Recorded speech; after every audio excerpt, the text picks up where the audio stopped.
Hey folks, welcome to Top 3 in Cybersecurity, a bite-sized view of 3 of the most important news stories in cybersecurity this week. Now let's jump in. Coming in at number 1 this week is a follow-up story to what is looking like the largest data leak in history, the leak of 3 billion records from national public data. This week we're seeing follow-ups from this, and this data does seem to be getting weaponized. It has appeared on several dark forum websites, and we're seeing targeted email, SMS campaigns at individuals that their data has been exposed, looking for ransomware payments, advising they have their social security numbers, sharing their social security numbers. So best advice here, freeze your credit at all 3 credit bureaus and get frequent credit reports. With the deluge of breaches this year, the government has increased how often you can get those free credit reports. So it used to be annually. Now it is weekly, so take advantage of that, get all those reports at all 3 agencies and make sure it's all frozen. All right, coming in number 2 this week is a story of a massive update set from Microsoft.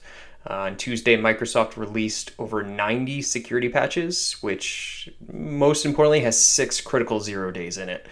These vulnerabilities are especially dangerous that allow privilege escalation on Windows machines with no interaction from the end user, meaning if an attacker is able to get even remotely close to your machine, send any sort of data packets, especially due to some of these vulnerabilities being at the TCP/IP stack, they're going to be able to get remote code execution going there without you even knowing about it. So if you are using Windows, it's highly suggested that you patch these today. In fact, stop what you're doing, go patch them, come back, listen to number 3. All right, now coming in at number 3 this week is a report of a $4.5 million fine for Enzo Biochem, specifically for their poor security practices.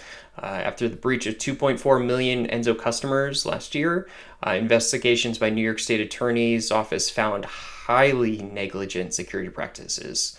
In fact, some of the worst findings were very basic things, lacking patching, lacking the use of data encryption, lacking the use of identity management. In fact, the users that were compromised ended up being shared accounts that were being passed around with very simple passwords and no sort of password manager or even secure highly complex password. So it was particularly ugly. The New York State Attorney is really using this fine, I think, as an example of how important basic security compliance and vulnerability management are, and trying to make these people who are exposing this data of the customers with lack of investment in IT security examples, so that hopefully it does start to inspire others to do better and get some of these under control.